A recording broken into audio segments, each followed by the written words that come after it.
Baik, kami dari kelompok 5 akan mempresentasikan hasil kerja kami melalui video presentasi.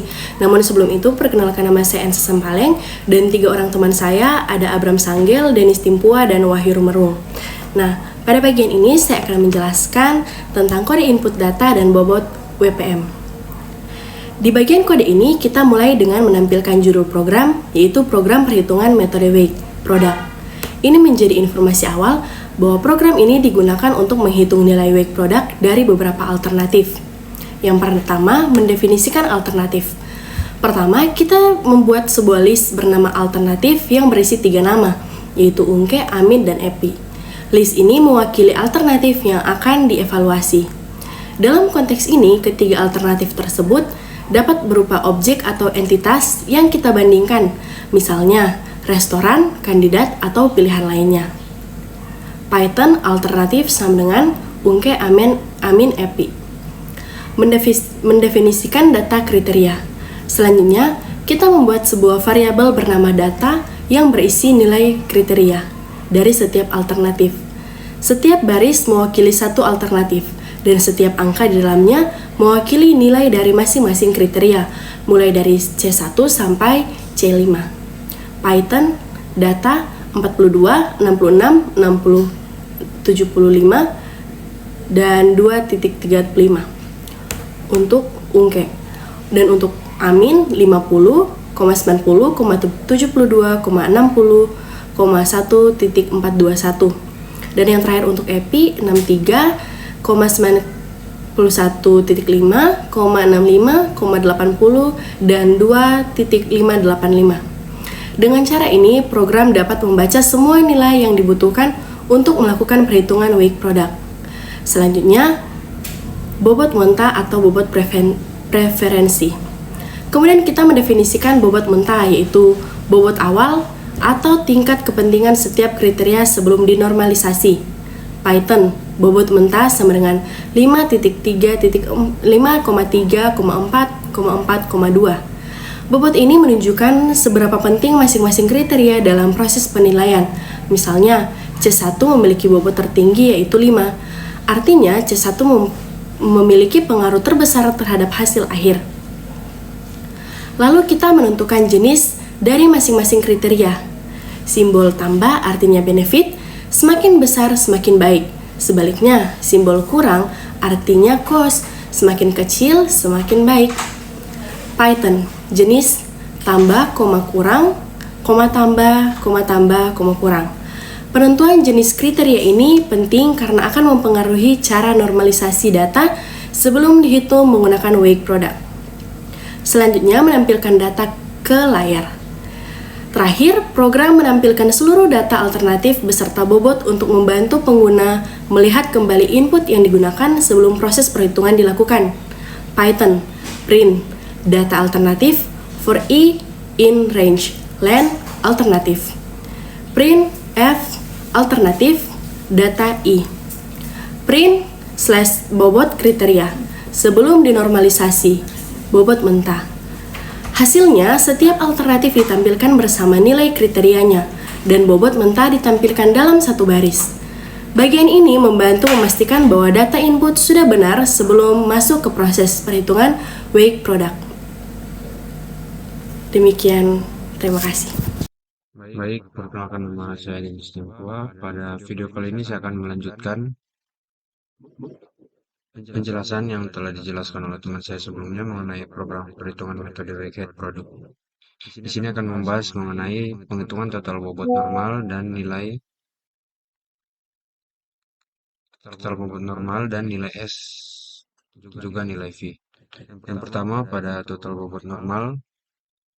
Total bobot di sini berarti penghitungan jumlah total bobot mentah. Variabel bobot underscore mentah ini berisi bobot mentah dari setiap kriteria. Berikut ada bobot normal. Bobot normal ini mengubah bobot mentah ke bobot normalisasi. Setiap elemen dari bobot mentah dibagi dengan total bobot dan dibulatkan menjadi 4 angka desimal. Tujuannya adalah untuk menormalisasi bobot sehingga total bobot normalisasi menjadi 1. Berikut ada for I in range atau Program ini yang memeriksa jenis kriteria untuk setiap elemen dalam daftar jenis. Jika jenis kriteria pada indeks I adalah garis datar atau negatif, maka bobot pada indeks yang sama diubah menjadi negatif.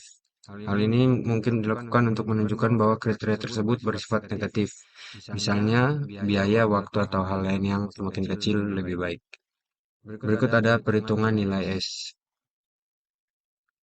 Perhitungan nilai S di sini adalah daftar yang akan menyimpan nilai S untuk setiap alternatif data.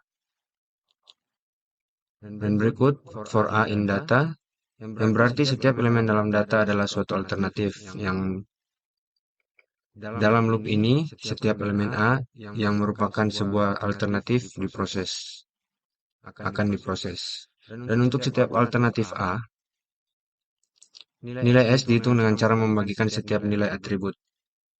Setiap nilai atribut A dalam kurung J yang dipangkatkan dengan bobot normal dalam kurung J. Ini adalah langkah untuk menghitung skor berdasarkan bobot yang telah dinormalisasi. Yang akhirnya, hasil S untuk setiap alternatif ditambahkan ke dalam list nilai underscore S. Dan yang terakhir total S. Total S ini menghitung jumlah total dari nilai S yang telah dihitung untuk setiap alternatif. Nilai underscore V ini menghitung nilai V untuk setiap alternatif dengan membagi nilai S tiap alternatif dengan total underscore S. Nilai ini dibulatkan hingga 4 angka desimal. Nilai V menunjukkan proporsi dari setiap alternatif terhadap total nilai yang ada, sehingga memberikan gambaran seberapa besar kontribusi setiap alternatif terhadap keseluruhan. Demikian video saya kali ini, terima kasih. Selanjutnya, program akan melakukan perulangan untuk setiap alternatif. Nilai SI menunjukkan nilai hasil perkalian berbobot. Kemudian nilai VI adalah nilai preferensi akhir. Kemudian program akan menentukan peringkat alternatif. Shift berfungsi untuk menggabungkan nama alternatif dan nilai V menjadi pasangan. Sort mengurutkan nilai V yang terbesar ke terkecil. Kemudian reverse artinya diurutkan menurun. Kemudian program akan menampilkan urutan peringkat. Program akan menampilkan hasil peringkat, misalnya alternatif A, alternatif B, dan alternatif C, berdasarkan nilai V yang sudah diurutkan. Kemudian program akan menampilkan grafik hasil seperti sumbu X, yaitu nama alternatif, sumbu Y sama dengan nilai V. Tujuannya agar hasil lebih mudah dilihat secara visual. Selanjutnya, saya akan melanjutkan penjelasan dari program yang kami buat yang sebelumnya sudah dijelaskan oleh teman-teman saya. Sebelum itu, perkenalkan, nama saya Abraham Sanggel dengan NIM 230241137. Pada bagian saya, kita akan membahas hasil akhir dari perhitungan metode weight product atau WP. Berdasarkan 3 alternatif yaitu Ungke, Amin, dan Epi. Kita juga telah menggunakan 5 kriteria dengan bobot yang berbeda-beda, yaitu 5, 3, 4, dan 2. Setelah kita akan masuk pada penjelasannya. Yang pertama adalah tampilan grafik hasil weight product. Grafik yang terlihat menunjukkan nilai preferensi atau V-value untuk masing-masing alternatif.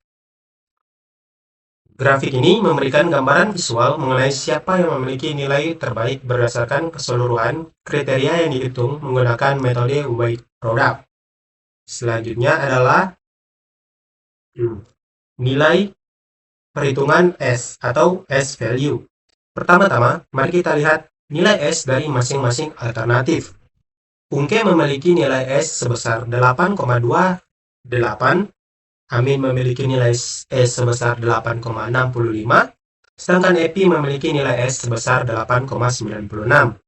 Nilai S ini berasal dari hasil perkalian semua kriteria yang telah dipangkatkan dengan bobotnya masing-masing.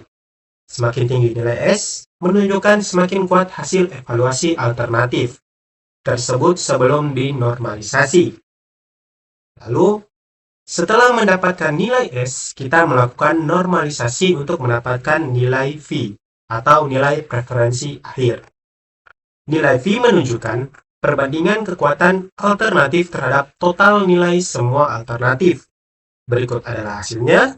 Untuk UNKE adalah 0,3197, Amin adalah 0,3340, dan EPI adalah 0,3463. Semakin besar nilai V, semakin tinggi peringkatnya. Jika kita urutkan dari nilai V yang terbesar ke yang terkecil, maka hasilnya adalah yang pertama EPI menjadi alternatif terbaik dengan nilai V sebesar 0,3463.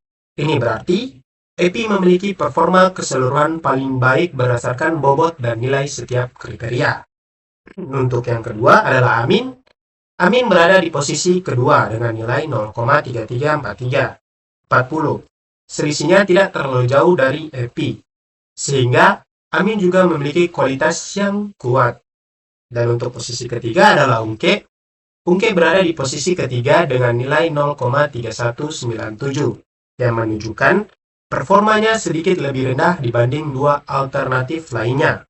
Perbedaan nilai ini terlihat jelas pada grafik, di mana bar milik EPI berada pada posisi tertinggi, seperti yang dilihat di layar. Dan untuk kesimpulan, dari perhitungan weight product, kita dapat menyimpulkan bahwa EPI adalah alternatif terbaik. Berdasarkan seluruh kriteria yang digunakan dalam evaluasi, metode WP membantu kita membuat keputusan yang lebih objektif. Karena nilai akhir diperoleh dari perkalian nilai-nilai kriteria yang sudah disesuaikan dengan bobot kepentingannya. Hasil ini bisa digunakan sebagai dasar pengambilan keputusan dalam berbagai konteks, seperti pemilihan karyawan, penentuan prioritas, penilaian performa, dan sebagainya. Sekian video penjelasan dari kami. Mohon maaf jika ada kesalahan kata dan penyebutan. Kami dari kelompok 5, pamit undur diri dan terima kasih.